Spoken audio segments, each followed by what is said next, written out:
혼례 가마가 고개를 넘던 날, 가마꾼 6이 땀을 뻘뻘 흘리며 끙끙대는 소리가 산골짜기에 메아리쳐 울렸습니다. 구경꾼들의 웃음소리도 그 메아리를 따라 퍼져나갔습니다. 하지만 앞서 말을 타고 가던 신랑 기유는 웃지 않았습니다. 그는 전날 밤 자신이 쓴 글을 스스로 불태운 사람이었습니다. 그 글에는 단 2줄만 적혀 있었습니다. 첫 줄은 두려움이었고 2번째 줄은 약속이었습니다. 도대체 어떤 신부이기에, 도대체 무슨 사연이기에 글을 읽어 천하를 논하던 청년이 자신의 글을 제 손으로 불태워야 했던 것일까요? 기윤이라는 총각은 경상도 청송 어느 고을 산자락 아래 토담집에서 홀어머니를 모시고 사는 가난한 선비였습니다.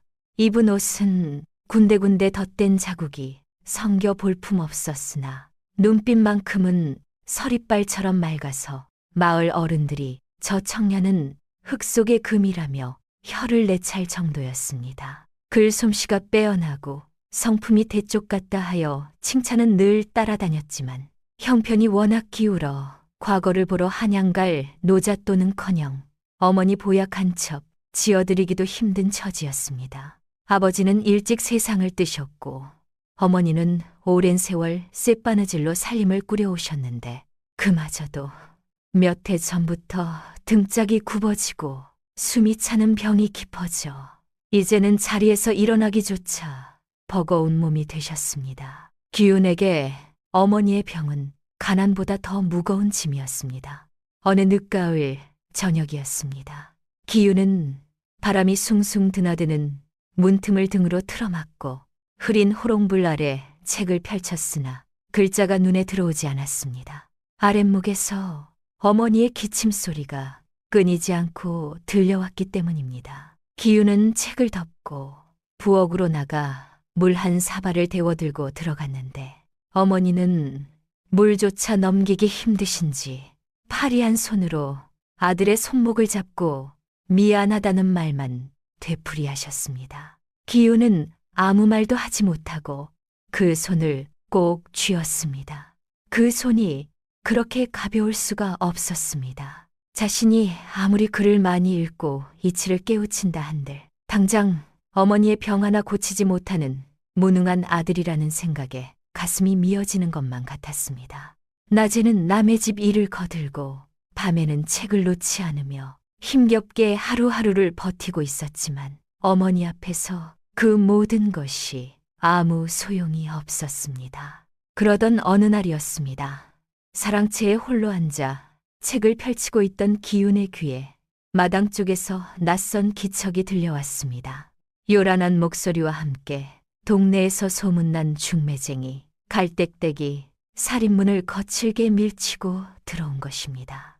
갈대댁은 화려한 비단치마를 두르고 얼굴에 분칠을 두텁게 했지만 탐욕스레 번들거리는 눈빛은 감출 수가 없었는데 들어서자마자 마당을 훑어보고는 어머니가 누워 계신 방문을 두드렸습니다. 기윤의 어머니는 갈채댁의 낯을 알아보고 황급히 아들을 불러들였습니다. 기윤이 사랑채에서 나와 마루에 서자 갈채댁은 아랫목을 차지하고 앉으며 다짜고짜 이 지긋지긋한 가난에서 벗어나고 싶지 않은가 라며 은밀하고도 노골적인 제안을 던지기 시작했습니다. 갈채댁이 꺼내놓은 혼담은 고개 넘어 큰 마을에 사는 강진만, 부자의 무남동녀, 외동딸과의 혼사였습니다. 강진만은 논밭이 수만 평에 이르고 창고에는 곡식이 썩어날 정도로 쌓여있는 거부로 소문이 자자한 사람이었습니다. 그런데 말입니다. 그 강진만의 딸에 대한 소문이 보통이 아니었습니다. 그녀는 태어날 때부터 덩치가 남달라 지금은 장정 서너시 팔을 벌려도 앉지 못할 만큼 거구라는 것이었습니다. 한 끼의 밥을 5그릇이나 먹어 치우고 걸을 때마다 땅이 울리며 생긴 것은 마치 산적 두목처럼 험상됐다는 흉흉한 소문이 바다하게 퍼져 있었습니다. 게다가 강진만의 딸에게는 이미 여러 차례 혼담이 오간 적이 있었는데 번번이 깨지고 말았다는 것이었습니다. 혼담을 넣었다가 딸의 모습을 보고 달아난 이도 있었고 재산만 탐내다 혼례 직전에 본색을 드러낸 이도 있었다고 했습니다. 강진만은 그런 일을 겪을 때마다 딸 앞에서 아무 말도 못하고 뒷방에서 혼자 술을 마셨다는 이야기도 들려왔습니다. 기우는 그 말을 듣는 순간 이상하게도 그 아버지의 모습이 마음에 걸렸습니다. 기우는 거절하려 몸을 일으키다 그만 어머니의 얼굴을 보았습니다. 뼈만 남은 뺨, 파리하게 뜬 눈꺼풀. 그는 입이 떨어지지 않았습니다.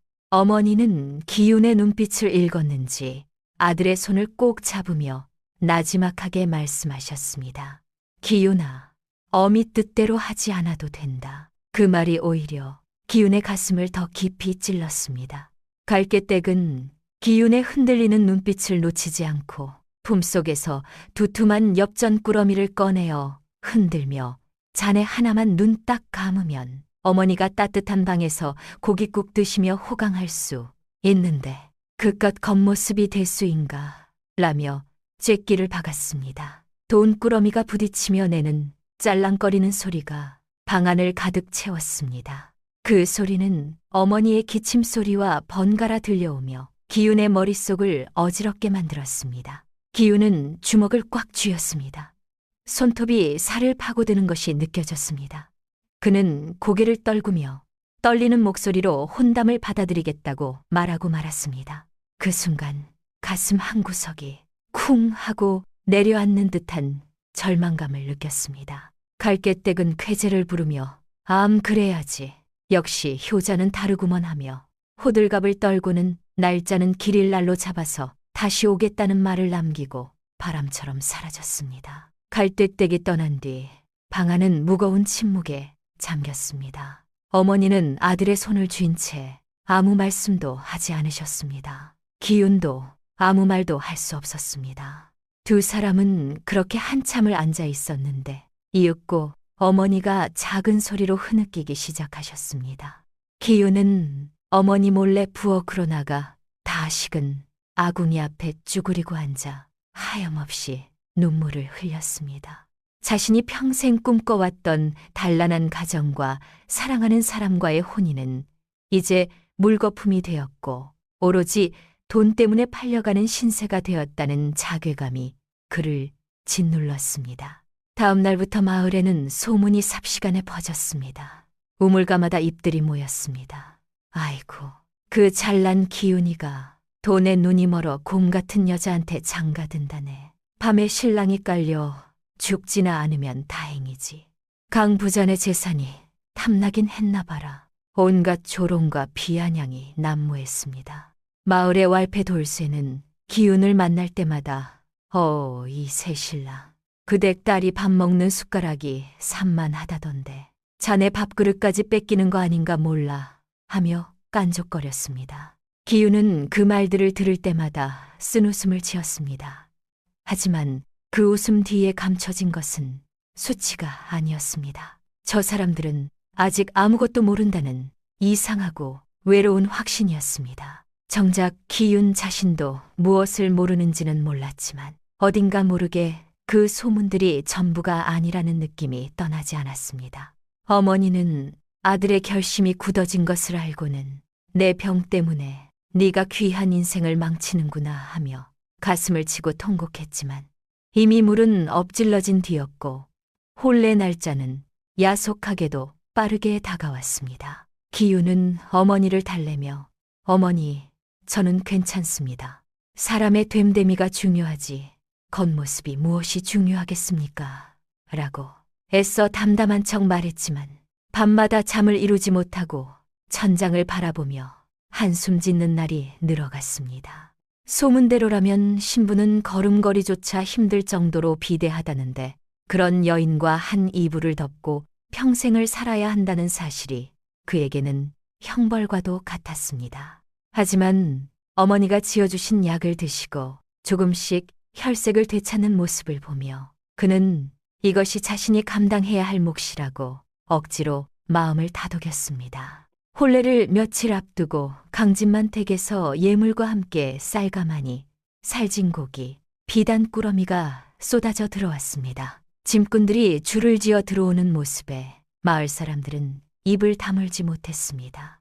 그동안 기운을 비웃던 사람들의 눈빛이 조금씩 부러움으로 바뀌기도 했습니다.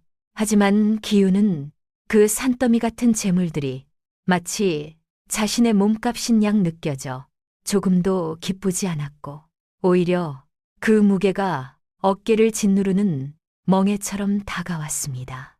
기운은 홀레복을 미리 걸쳐 보았는데 거울 속에 비친 자신의 모습이 꼭 허수아비 같았습니다. 화려한 옷감은 창백한 얼굴과 대조되어 더욱 슬픈 빛을 띠었습니다. 혼례 전날 밤이었습니다. 집 밖에서는 동네 안악들이 전을 부치고 국을 끓이며 분주히 떠들었지만 기우는 사랑채에 홀로 앉아 붓을 들었습니다. 오늘 밤 그가 쓰기 시작한 것은 경전의 구절도 과거 답안의 초안도 아니었습니다. 기우는 한참을 망설이다 천천히 글을 써 내려갔습니다. 부인, 나는 당신을 두려워합니다. 소문이 사실인지 거짓인지 나는 알지 못합니다. 하지만 당신을 박대하지는 않을 것입니다. 이것만은 약속할 수 있습니다. 다 쓰고 나서 기우는 그 종이를 한참 들여다보았습니다. 그리고 조용히 촛불 위에 가져다 댔습니다. 종이는 타닥 소리를 내며 재가 되었고 기우는 그 재를 오랫동안 바라보았습니다. 붙이지 못한 편지였습니다. 붙일 수도 없는 편지였습니다. 하지만 쓰지 않을 수도 없는 편지였습니다. 창호지 문 너머로 달빛이 스며들어왔습니다. 기우는 문을 열고 밤하늘을 올려다보았습니다. 둥근 보름달이 환하게 떠 있었는데 마치 신부의 둥그런 얼굴이 자신을 내려다보는 것만 같아 쏘스라치게 놀라 눈을 감았습니다. 차가운 밤 공기가 뺨을 스치고 지나갔지만 그의 몸은 열병을 앓는 사람처럼 뜨겁게 달아올랐습니다. 과연 내가 그 여인을 아내로 맞아 사랑할 수 있을까? 아니, 사랑은 고사하고 부부로서의 예의라도 지킬 수 있을까? 밤이 깊어가자 마을의 불빛들은 하나둘 꺼지고 사방은 고요해졌지만 기우는 뜬 눈으로 밤을 지새웠습니다. 그는 어머니가 주무시는 방을 살며시 들여다보았는데 어머니는 편안한 얼굴로 잠들어 계셨고 머리맡에는 갈개떼기 두고 간 돈으로 산 꿀단지와 보약이 놓여 있었습니다. 그 모습을 보자 기운의 마음에 다시금 비장한 각오가 솟아올랐습니다. 그래, 어머니만 편안하시다면 내 한 몸 감당하는 것이 대수랴. 호랑이 굴에 들어가도 정신만 차리면 산다 했. 새벽녘이 되자 멀리서 닭 울음소리가 들려왔고 기우는 자리에서 일어나 정갈하게 세수를 하고 의관을 정제했습니다. 거울 속에 비친 그의 눈은 움푹 들어가 있었고 입술은 말라 있었지만 눈빛만은 흔들리지 않으려 안간힘을 쓰고 있었습니다. 마당에는 벌써부터 동네 사람들이 몰려와 웅성거리고 있었고 신랑이 나오기를 기다리는 가마꾼들의 모습도 보였습니다. 기우는 깊게 심호흡을 하고 방문을 열고 나갔는데 찬 새벽 공기가 폐부 깊숙이 들어와 정신을 번쩍 들게 했습니다. 비록 원치 않는 혼인이지만 가장으로서의 책임과 아들로서의 도리를 다하겠다는 무거운 다짐이 그의 발걸음을 옮기게 했습니다. 그렇게 기우는 안개 자욱한 마을길을 따라 자신의 운명이 기다리고 있는 곳을 향해 무거운 발걸음을 내디뎠습니다. 그가 탄 말이 마을 어귀를 벗어나자 뒤따르는 행렬의 풍악 소리가 요란하게 울려 퍼졌지만 그 소리는 산골짜기에 메아리가 되어 쓸쓸하게 흩어졌습니다. 길가에 핀 느덕새가 바람에 흔들리며 마치 기운에게 작별 인사를 하는 듯했고 붉게 물든 단풍은 그의 타는 속마음처럼 붉게 타오르고 있었습니다. 고개를 넘기 전 기운은 잠시 뒤를 돌아보았습니다. 어머니가 부축을 받고 나와 손을 흔드는 모습이 눈에 아른거렸습니다. 눈시울이 뜨거워졌습니다. 그는 말고삐를 꽉 움켜쥐고 고개를 넘었습니다. 강진만 댁이 있는 마을로 향하는 고개 중턱이었습니다. 행렬이 굽이진 길을 돌아들 때 갑자기 가마가 돌부리에 걸려 크게 한쪽으로 기울었습니다. 가마꾼들이 급히 잡아 세웠지만 그 순간 가마 옆을 따르던 짐꾸러미 틈에서 무언가가 툭 하는 소리와 함께 땅으로 떨어졌습니다. 작고 묵직한 것이었습니다. 기운이 말에서 내려 그것을 집어 들었습니다. 옥비녀였습니다. 빛이 곱고 다듬새가 정교한 범상치 않은 물건이었습니다. 기운은 고개를 갸웃거리며 앞뒤를 둘러보았지만 행렬의 누구도 그것을 찾는 기색이 없었습니다. 가마꾼들도 몸종들도 아무도 그 비녀에 대해 아무 말을 하지 않았습니다. 기운은 잠시 손바닥 위의 비녀를 들여다보았습니다. 남의 것을 그냥 지나칠 수는 없었습니다. 그렇다고 주인도 모른 채 큰 소리로 외치기도 어색했습니다. 그는 그것을 차마 돌려주지도 몰래 챙기지도 못한 채 품속 깊이 넣었습니다. 이상하게도 그 작은 비녀 하나가 오늘 혼례보다 더 무겁게 느껴졌습니다. 까닭을 알 수 없는 무게였습니다. 강진만 댁에 들어서자 소술 대문이 하늘을 찌를 듯 높았고 담장은 끝이 보이지 않을 정도로 길게 뻗어 있었습니다. 마당에는 수많은 하인들이 분주하게 오가며 잔치 준비를 하고 있었고 여기저기서 피어오르는 연기가 마을을 뒤덮고 있었습니다. 강진만은 비단 옷을 입고 대청마루에 앉아 있었는데 기운이 말에서 내려 절을 올리자 짐짓 인자한 척 웃었으나 그 눈빛은 예리하게 기운을 훑어보고 있었습니다. 기운은 마치 자신이 시장판에 팔려 나온 송아지가 된 기분이었으나 애써 공손한 태도를 유지하며 예를 갖추었습니다. 그런데 강진만의 눈빛 속에는 거만함만이 아니라 무언가 다른 것이 섞여 있었습니다. 오랫동안 무거운 것을 혼자 들어온 사람의 눈빛이었습니다. 기운은 그것을 알아채고 잠시 멈칫했습니다. 마을 사람들과 하객들이 구름처럼 몰려들어 마당을 가득 메웠고 모두의 시선은 곧 등장할 신부에게로 쏠려 술렁거리고 있었습니다. 드디어 안채의 문이 열리고 신부가 모습을 드러내는 순간 웅성거리던 좌중이 찬물을 끼얹은 듯 일순간 조용해졌습니다. 화롯을 입고 족두리를 쓴 신부는 양옆에서 2명의 몸종이 겨우 부축하여 걸어 나왔는데 그 덩치가 실로 어마어마하여 마치 거대한 바위덩이가 굴러나오는 듯 했습니다. 그 사리단엔 화려한 옷감이 몸을 감쌌지만 터질 듯한 살집을 감추기에는 역부족이었고 걸을 때마다 육중한 무게감이 바닥을 통해 전해져 오는 것만 같았습니다. 사람들의 입에서는 탄성이 흘러나왔고 기운 또한 눈앞의 광경을 믿을 수 없어 눈을 비볐습니다. 그때 기운의 눈에 한 가지가 들어왔습니다. 한 가지가 들어왔습니다. 신부의 족두리 아래 머리에 꽂힌 비녀가 없었습니다. 머리 장식이 허전했습니다. 기운은 품속의 옥비녀를 떠올렸습니다. 하지만 지금 그것을 꺼낼 자리가 아니었습니다. 그는 아무 말도 하지 않았습니다. 신부가 초래청으로 걸어오는 동안 기운의 등에는 식은땀이 흘러내렸습니다. 겹겹이 입은 홀레복 탓에 덩치는 더욱 부풀려져 보였는데 넓은 어깨와 두툼한 허리는 장정 2명을 합쳐놓은 것보다 더 커 보였습니다. 기운은 다리가 후들거렸지만 이를 악물고 버티며 신부가 맞절을 하기 위해 자리를 잡는 모습을 지켜보았습니다. 신부가 절을 하기 위해 몸을 숙이자 입고 있던 옷들이 팽팽하게 당겨지며 실밥 터지는 소리가 들릴 것만 같아 보는 사람들조차 조마조마하게 만들었습니다. 겨우겨우 혼례 의식이 끝나고 신부가 신행길에 오르기 위해 가마에 타야 할 시간이 되자 대기하고 있던 가마꾼 6명의 얼굴이 사색이 되었습니다. 일반 가마보다 훨씬 크고 튼튼하게 특별 제작된 가마였지만 신부가 몸을 구겨 넣자 가마채가 휘청거리며 삐걱거렸습니다. 가마꾼들이 힘을 주어 들어올리려 했으나 첫 시도에는 꿈쩍도 하지 않아 구경꾼들의 웃음거리가 되고 말았습니다. 어이쿠, 저걸 어떻게 들고 간다냐. 오늘 가마꾼들 허리 좀 나가겠구먼. 짓댓은 농담들이 여기저기서 튀어나왔고 가마꾼들은 얼굴이 불그락불그락해지며 있는 힘까지 짜내어 겨우 가마를 띄우는데 성공했습니다.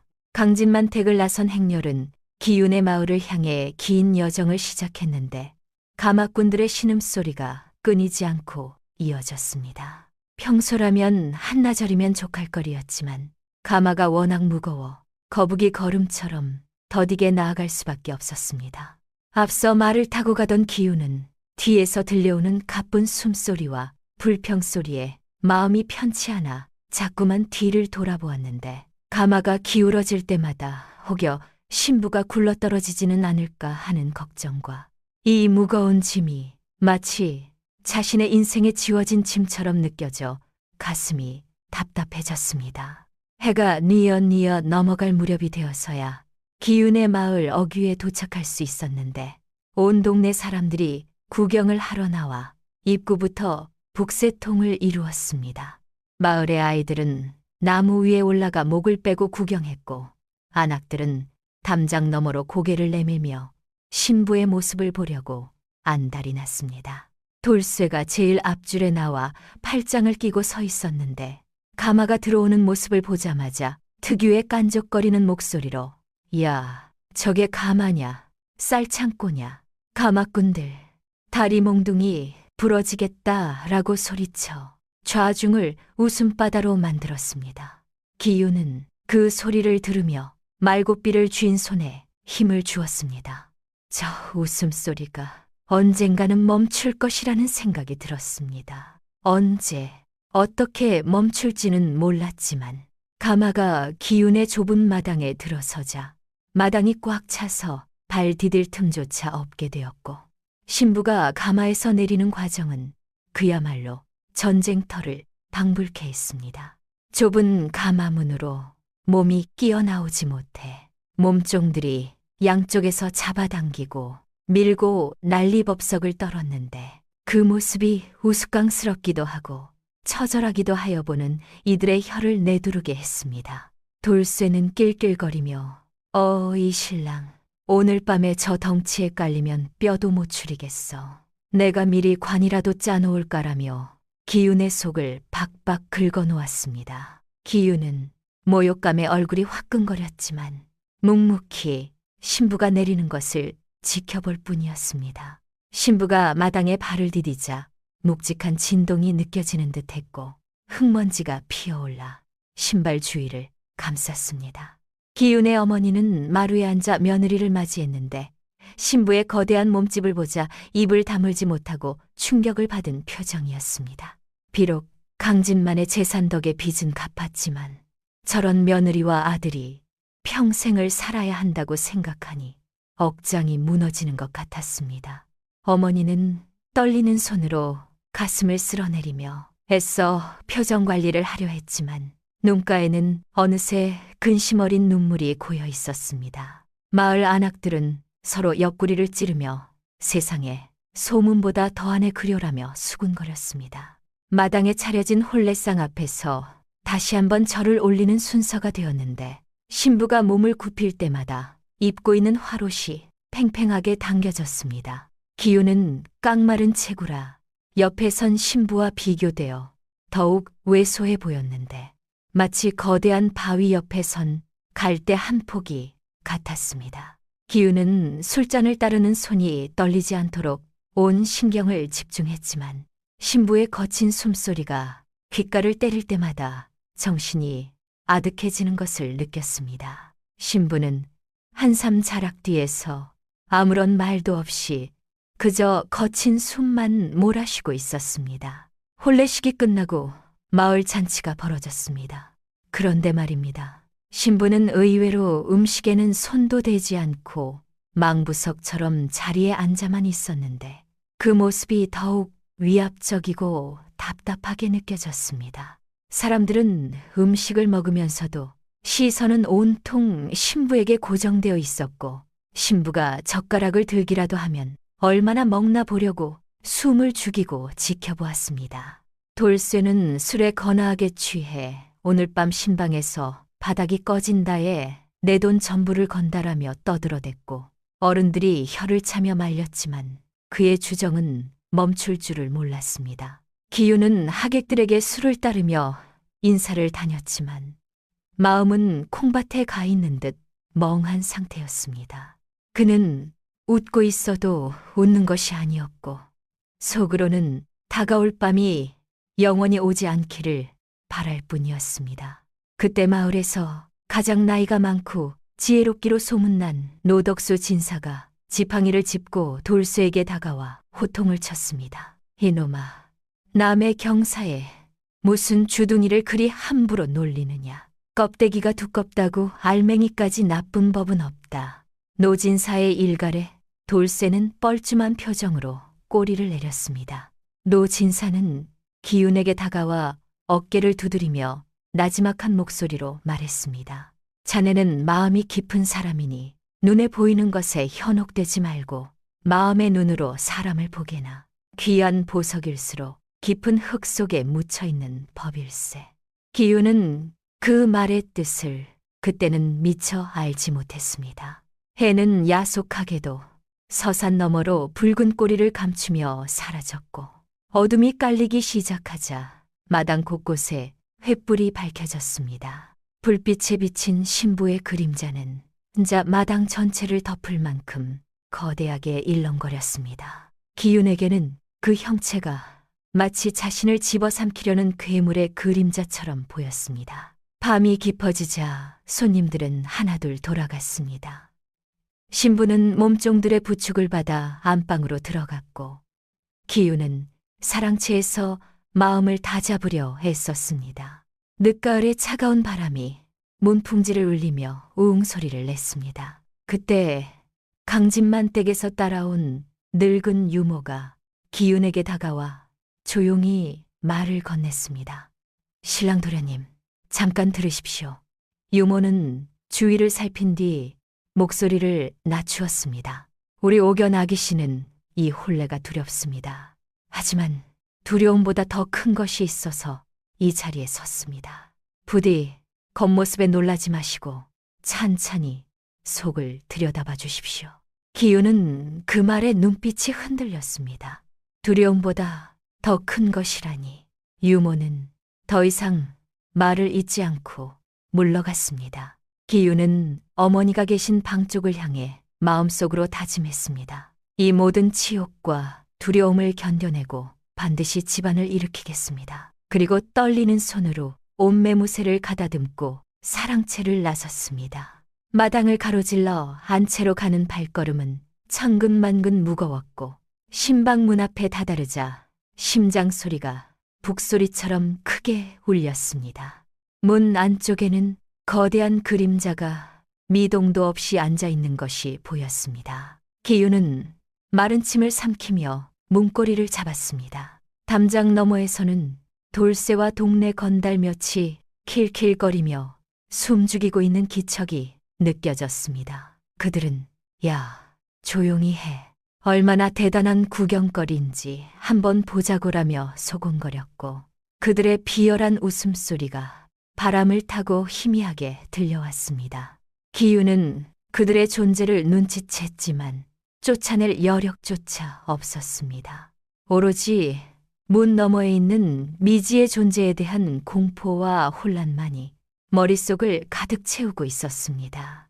그는 깊게 숨을 들이마시고 마침내 문을 드르륵 열었습니다. 방 안은 따뜻한 온기가 감돌았지만 기윤에게는 숨이 턱 막히는 압박감으로 다가왔습니다. 윗목에는 신부가 벽을 등지고 앉아 있었는데 족두리를 쓴 머리가 천장에 닿을 듯했고 펼쳐진 치마폭은 아랫목까지 덮을 정도로 넓었습니다. 촛불이 일렁이며 그녀의 그림자를 더욱 기괴하게 만들었고 방 안에는 침이 넘어가는 소리조차 들릴 정도로 무거운 정적이 흘렀습니다. 기윤은 조심스럽게 방 안으로 들어서며 등 뒤로 문을 닫았고 그 소리와 함께 세상과 단절된 채 오직 두 사람만이 남게 되었습니다. 기윤은 조심스럽게 발걸음을 옮겨 신부 맞은편에 자리를 잡고 앉았습니다. 고개를 들어 신부의 얼굴을 보려 했으나 짙게 바른 연지곤지와 하얀 분칠 때문에 본래의 얼굴색을 알 수가 없었고 신부는 눈을 내리깔고 있어 그 속내를 도무지 읽을 수가 없었습니다. 방 안의 공기는 무겁게 가라앉아 있었습니다. 무슨 말이라도 건네야 한다는 의무감에 입술을 달싹거렸지만 목구멍이 바짝 말라 쇳소리만 날 것 같아 차마 입을 떼지 못하고 타오르는 촛불만 바라보았습니다. 그 시각 신방 밖에서는 예상대로 돌쇠와 마을 건달들이 담장 밑으로 기어들어와 문구멍을 뚫을 기회를 엿보고 있었습니다. 그들은 침을 바른 손가락으로 창호지 문을 조심스럽게 눌러 구멍을 내려고 시도하며 야, 안 보이냐? 좀 더 크게 뚫어봐. 신랑이 깔려 죽었나? 조용하네. 라며 입을 막고 킬킬거렸습니다.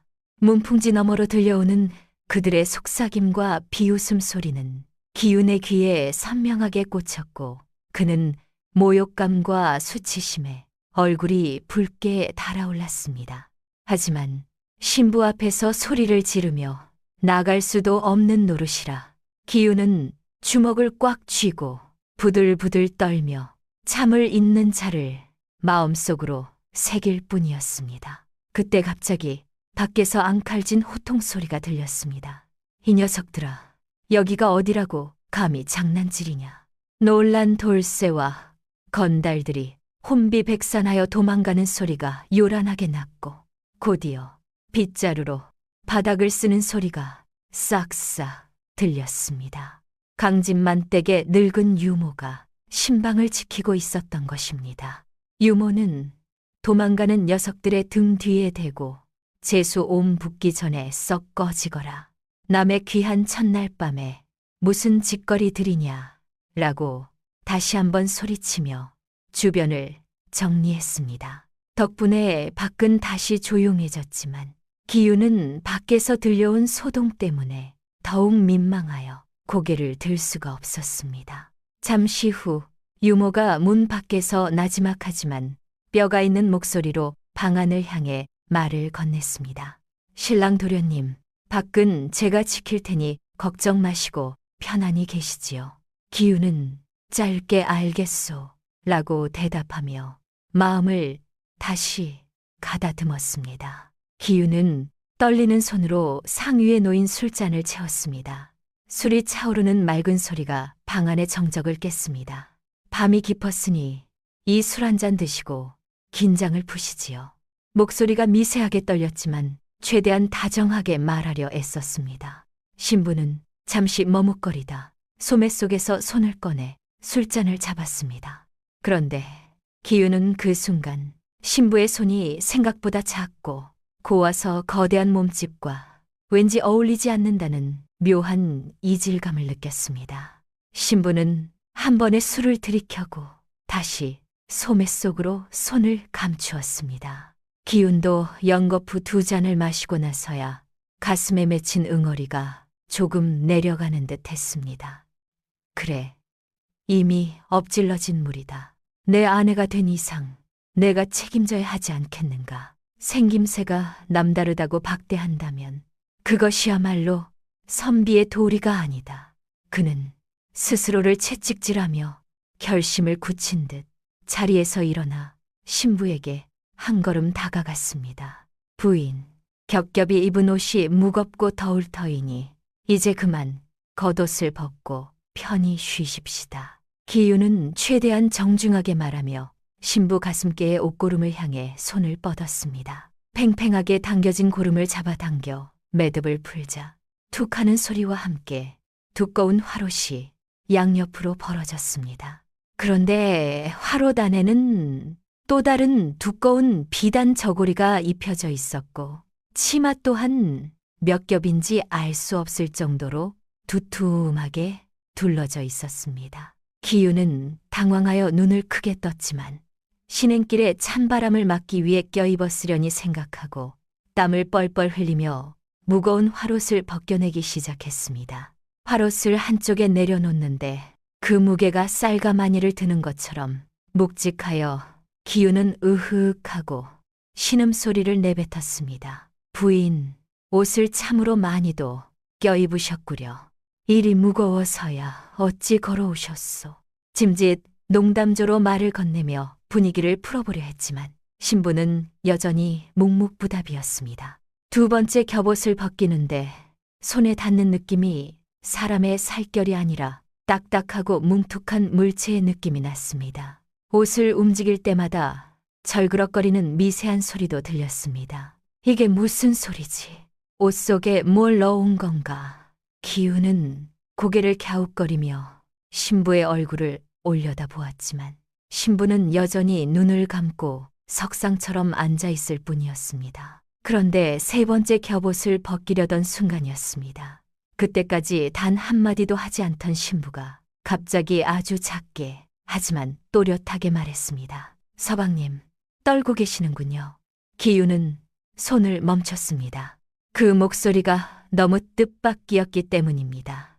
산처럼 거대한 몸집에서 나왔다고는 믿기 힘든 솜털처럼 가볍고 서늘하게 맑은 목소리였습니다. 기우는 잠시 굳어버렸다가 이내 멋쩍게 대꾸했습니다. 부인도 떨고 계시지 않습니까? 잠시 침묵이 흘렀습니다. 그러다 두꺼운 옷감 너머에서 아주 작은 소리가 새어나왔습니다. 웃음소리였습니다. 괴물의 웃음이 아니었습니다. 참으려 하는데 참지 못하는 그냥 소녀의 웃음소리였습니다. 기우는 그 순간 무언가가 가슴 안에서 살짝 움직이는 것을 느꼈습니다. 두려움과는 다른 무언가였습니다. 그는 다시 손을 놀리기 시작했습니다.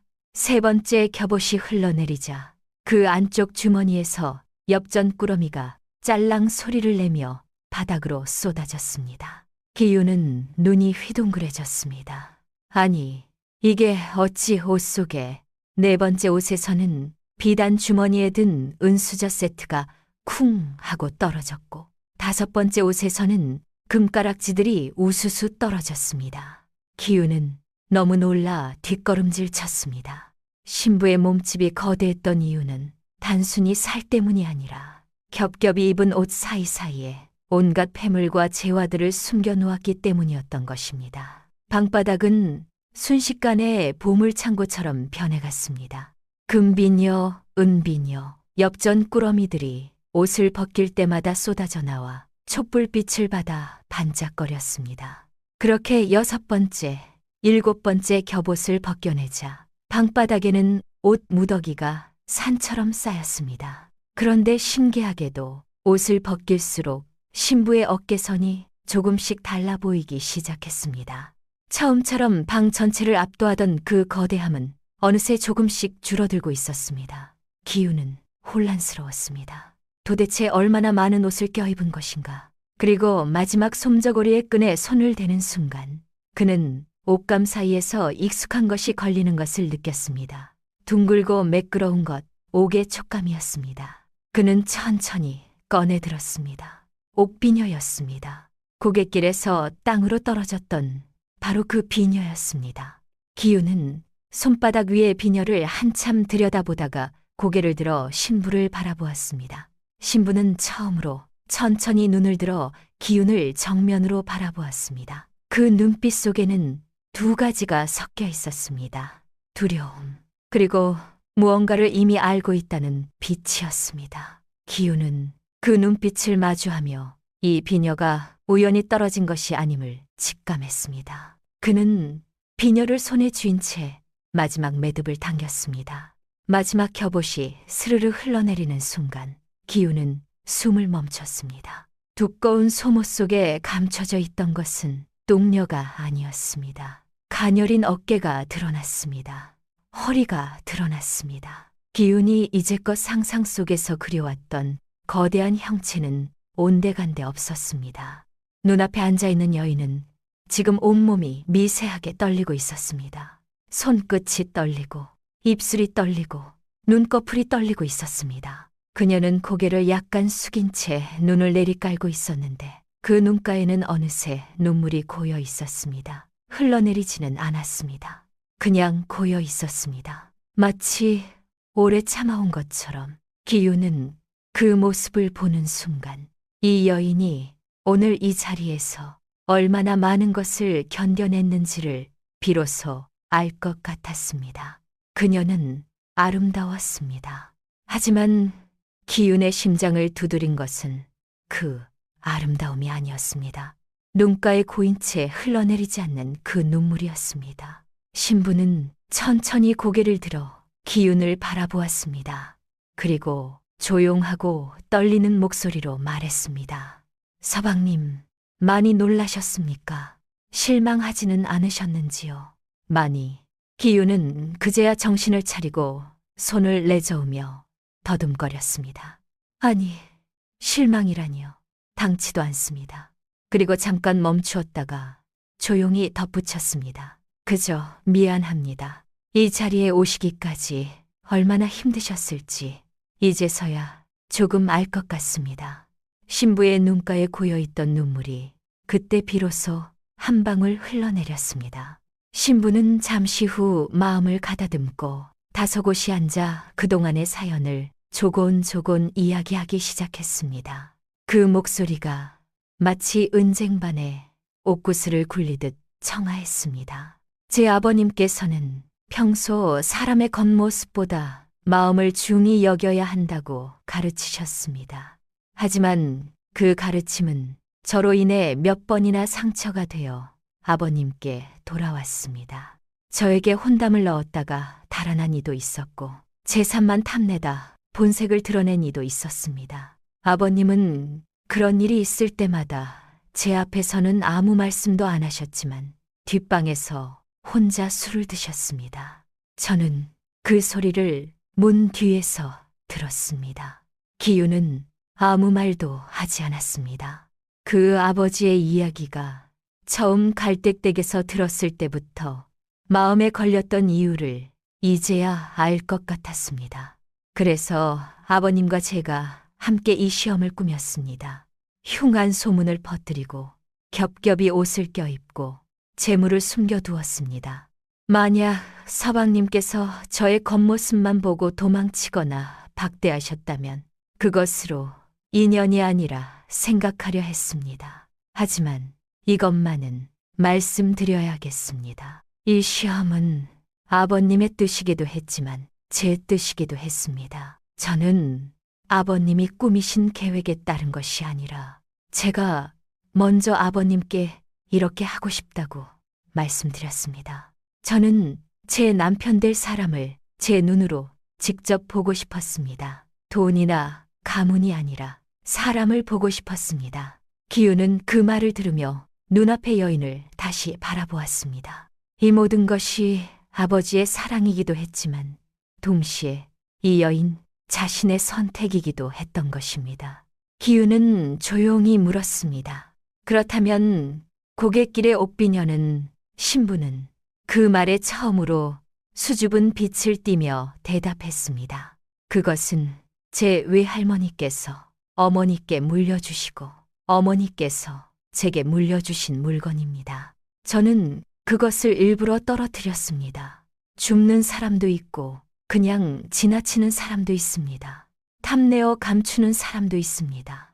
서방님은 아무 말 없이 품에 넣으셨습니다. 돌려주려 하셨지만 방법을 몰라 그냥 품에 넣으신 것이지요. 저는 그것을 보고 이분이라면 괜찮겠다 싶었습니다. 기유는 그 말을 듣는 순간 뒤통수를 얻어맞은 것 같은 충격을 느꼈습니다. 고갯길에서의 그 비녀가 시험이었다니. 아무 생각 없이 한 행동이 이미 이 여인에게 무언가를 보여주었던 것이었습니다. 이 옷 속에 숨겨온 재물들은 서방님의 그 마음씨에 대한 보답이자 홀로 계신 시어머니를 편히 모시고 서방님이 글 공부에 전념하실 수 있도록 준비한 저의 혼수입니다. 신부의 설명에 기유는 가슴 한구석이 찡해지며 뜨거운 감동이 밀려왔습니다. 자신이 억지로 참아내며 걸어온 가시밭길이 사실은 꽃길로 가는 입구였음을 알게 된 것입니다. 기유는 신부의 손을 꼭 잡으며 자신의 어리석음을 고백했습니다. 부인, 사실대로 말하자면 저는 부인의 겉모습을 보고 두려워하고 원망도 많이 했습니다. 겉으로는 태어난 척 했으나 속으로는 도망치고 싶은 마음이 굴뚝 같았습니다. 심지어 어젯밤에는 부인에게 편지까지 썼습니다. 신부의 눈빛이 흔들렸습니다. 편지를요. 기우는 쓴웃음을 지었습니다. 붙이지는 못했습니다. 태워버렸습니다. 거기에 이렇게 썼습니다. 나는 당신을 두려워합니다. 하지만 당신을 박대하지는 않을 것입니다. 신부는 잠시 아무 말이 없었습니다. 그러더니 천천히 소매 속으로 손을 뻗어 접힌 종이 한 장을 꺼냈습니다. 기우는 눈이 커졌습니다. 신부는 그 종이를 기훈에게 내밀며 말했습니다. 저도 어젯밤에 썼습니다. 기훈은 떨리는 손으로 종이를 펼쳤습니다. 거기에는 단 2줄이 적혀 있었습니다. 서방님, 저도 두렵습니다. 하지만 당신을 혼자 두지 않겠습니다. 기훈은 한동안 그 글자들을 들여다보았습니다. 그의 눈가에 어느새 뜨거운 것이 맺혔습니다. 두 사람은 서로를 바라보며 같이 웃었습니다. 붙이지 못한 2통의 편지, 같은 밤에 쓴 같은 두려움을 담은, 같은 다짐을 담은 편지였습니다. 그 밤 두 사람은 밤이 깊어가는 줄도 모르고 서로의 마음을 확인하며 부부로서의 첫 정을 깊이 나누었습니다. 한편 신방 밖에서 귀를 쫑긋 세우고 있던 돌쇠와 건달들은 방 안에서 들려오는 소리에 고개를 갸웃거리고 있었습니다. 당연히 신랑의 비명소리나 바닥이 꺼지는 쿵쿵 소리를 기대했건만 들려오는 것은 엽전이 부딪히는 짤랑거리는 소리와 도란도란 나누는 낮은 말소리뿐이었습니다. 돌쇠는 야, 이게 무슨 소리냐 하며 귀를 더 바짝 댔지만 유모가 지키고 서 있는 통에 더 이상 가까이 갈 수가 없었습니다. 그들은 혹시 신랑이 벌써 깔려서 기절한 거 아니냐 하며 자기들끼리 쑥덕거리다가 재미없는 상황에 실망하여 하나둘씩 하품을 하며 흩어졌습니다. 다음 날 이른 아침이었습니다. 마당에는 아침 일찍부터 돌쇠를 비롯한 마을 사람들이 하나 둘씩 모여들었습니다. 모두들 신랑이 어떤 몰골로 나오나 밤새 무슨 소동이 있었나 보려는 것이었습니다. 돌쇠는 여느 때처럼 제일 앞에 서서 야, 오늘 아침에 기운 꼴 좀 보자. 반쯤 죽어 있을 걸 하며 떠들고 있었습니다. 그런데 그때였습니다. 안채 창문 틈으로 안을 들여다본 돌쇠의 얼굴이 갑자기 굳었습니다. 킬킬거리던 웃음도 사라졌습니다. 꼼짝도 하지 않았습니다. 옆에 있던 친구가 야, 돌쇠야, 왜 그래? 하고 물었지만 돌쇠는 창에서 눈을 떼지 못한 채 아무것도 아니야.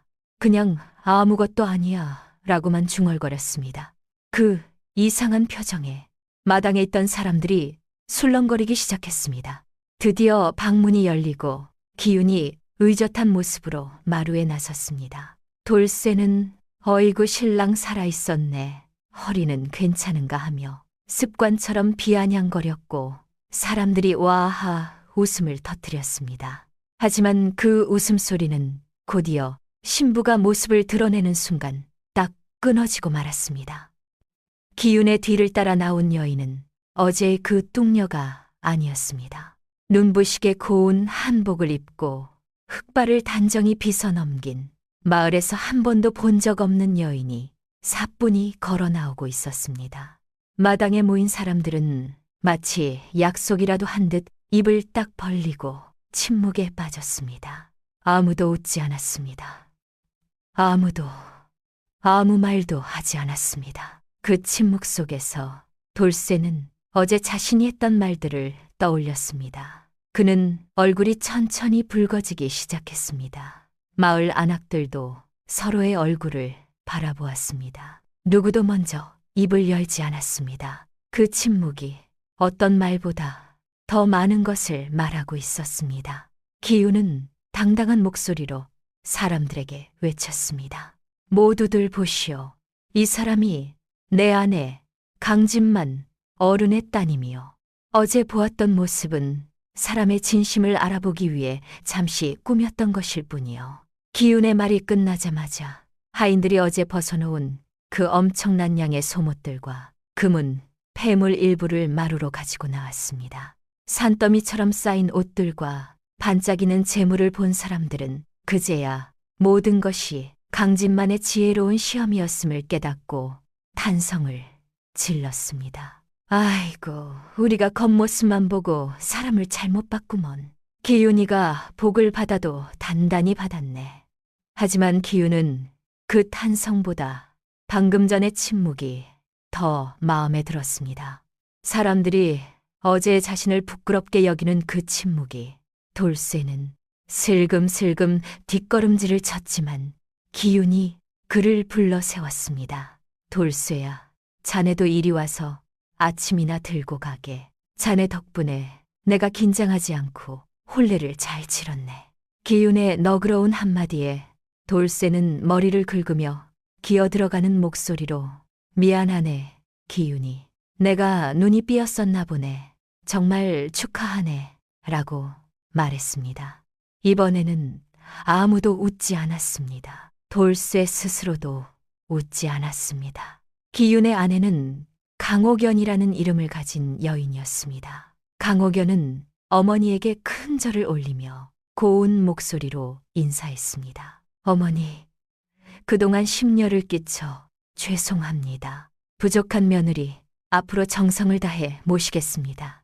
어머니는 그제야 상황을 파악하고 기쁨의 눈물을 흘리며 며느리를 덥석 안았습니다. 아이고, 이게 무슨 조화 속이라냐. 내가 복이 많아도 이런 일이 있을 수가 있나.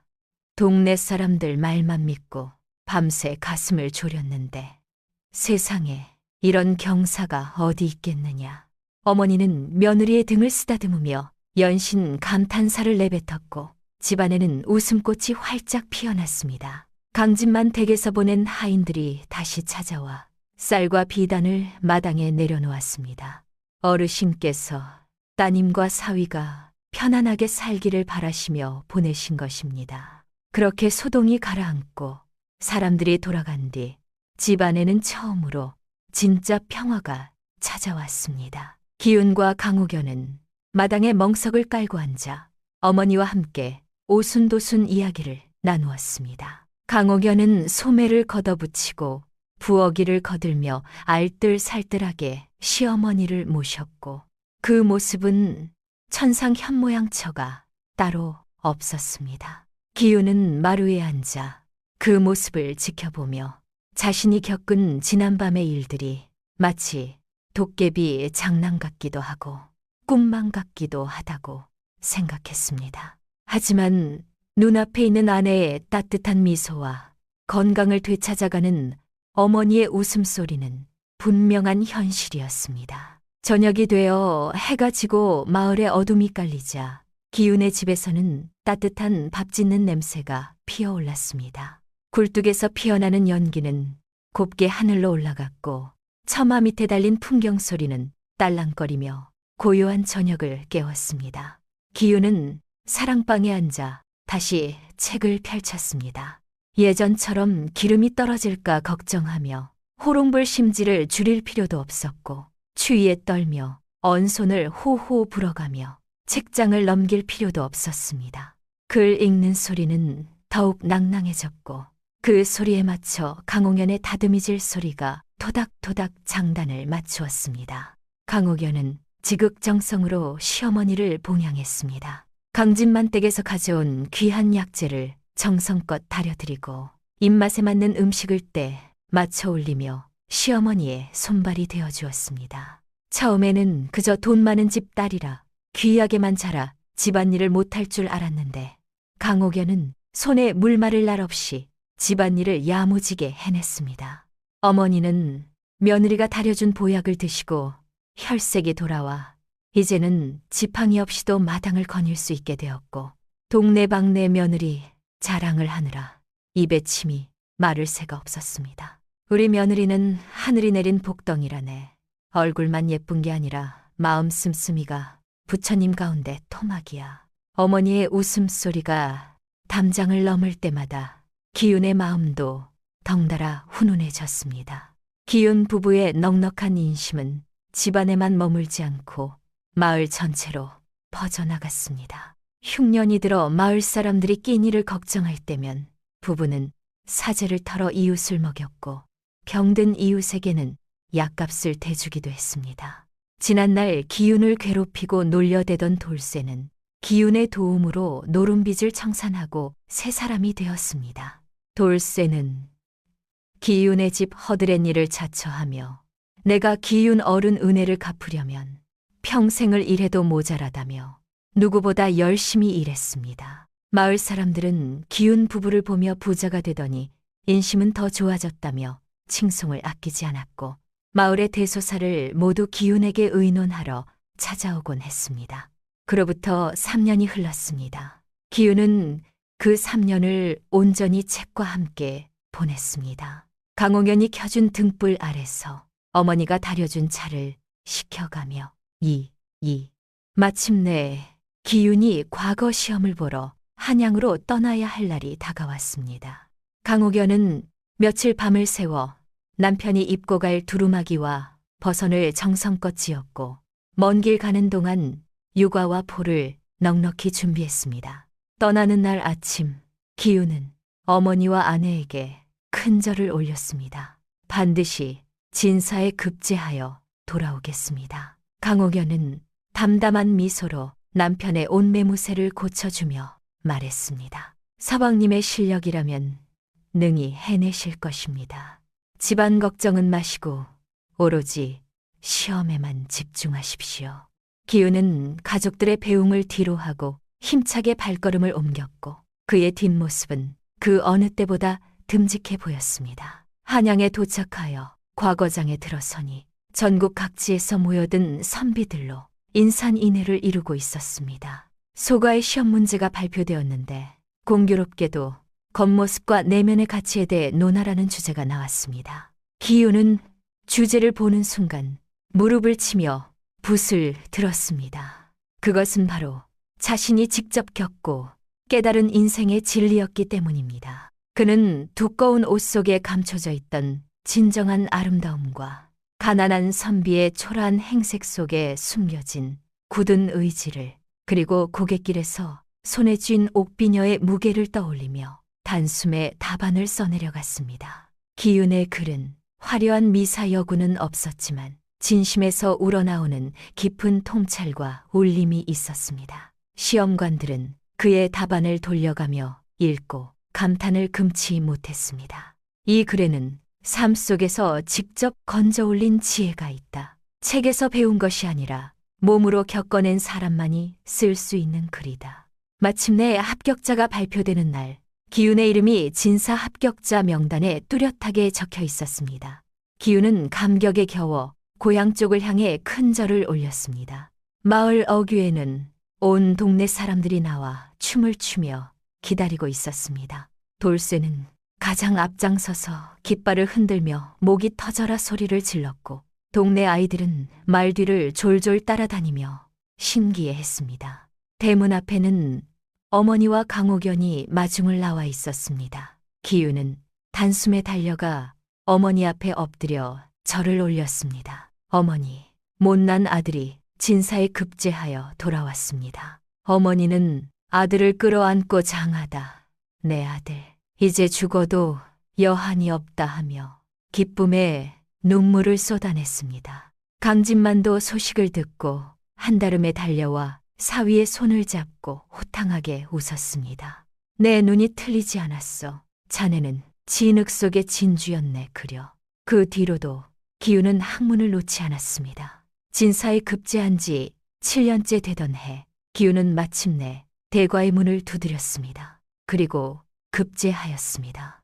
나라에서 그에게 내린 첫 임지는 다름 아닌 자신이 나고 자란 바로 그 고을의 현감 자리였습니다. 한때 그를 조롱하던 곳, 가난과 멸시 속에서 눈물을 삼키던 바로 그 땅의 현감이 된 것입니다. 기윤은 부임하는 날 고갯마루에서 잠시 말을 세우고 마을을 내려다보았습니다. 아무 말도 하지 않았습니다. 그냥 오래 바라보았습니다. 그것으로 충분했습니다. 기윤과 강옥연 사이에는 자식들이 태어나 집안을 더욱 화기애애하게 만들었고, 기윤의 어머니는 손주들의 재롱을 보며 천수를 누리다 편안히 눈을 감았습니다. 기윤은 현감으로서 항상 겉모습보다는 사람의 마음을 살피는 정치를 했고, 가난하고 소외된 이들을 돌보는데 앞장섰습니다. 그의 대문은 늘 열려 있어 지나가는 나그네들도 쉬어갈 수 있는 쉼터가 되었습니다. 잔치가 끝나고 고요해진 밤에 기윤 부부는 마루에 나란히 앉아 밤하늘을 올려다보았습니다. 둥근 보름달이 환하게 마당을 비추고 있었고, 풀벌레 소리가 정겹게 들려왔습니다. 달빛 아래 강옥연의 머리에는 그날 고갯길에서 떨어졌던 옥비녀가 곱게 꽂혀 있었습니다. 기윤은 그 비녀를 보았습니다. 아무 말도 하지 않았습니다. 그냥 보았습니다. 그러다 조용히 물었습니다. 부인, 기억나시오? 혼례 전날 밤에 쓴 그 편지. 강옥연은 부채로 입을 가리고 고운 웃음소리를 냈습니다. 어찌 있겠습니까? 저도 그날 밤 서방님께서 그런 편지를 쓰고 계실 거라고는 생각지 못했습니다. 기윤은 빙그레 웃으며 말했습니다. 나는 그 편지를 태우면서 두려움을 묻어버리겠다고 생각했습니다.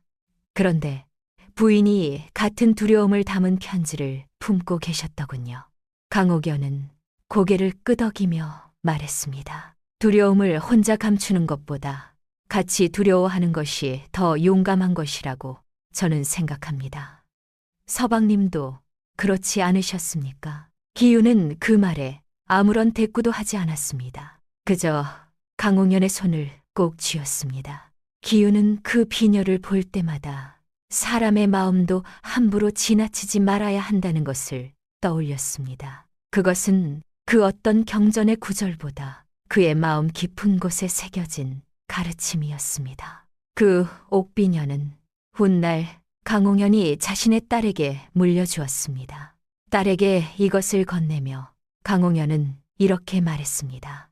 사람을 볼 때는 눈으로 보지 말고 손끝으로 보거라. 줍는 손인지, 그냥 지나치는 손인지, 탐내는 손인지, 손끝에 그 사람의 마음이 담겨 있단다. 이야기는 어느덧 끝자락에 다다랐습니다.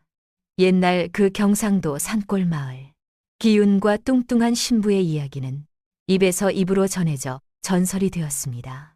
사람들은 겉모습에 현혹되지 않고 진심을 볼 줄 알았던 기윤의 지혜와 사람을 시험하기 위해 기꺼이 흉한 모습을 자처했던 강옥연의 용기와 지혜를 오래도록 기억했습니다.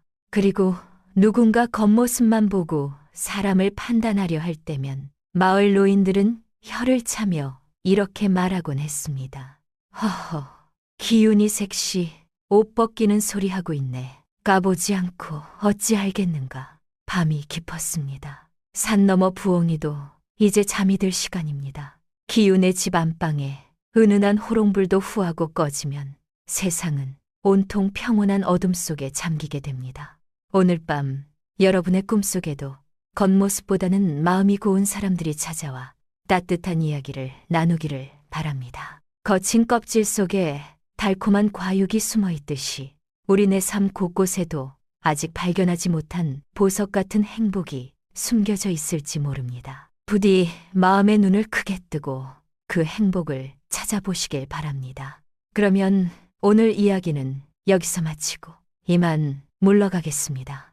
이불 꼭 덮으시고 편안하고 따뜻한 밤 보내시길 바랍니다. 잘 자요.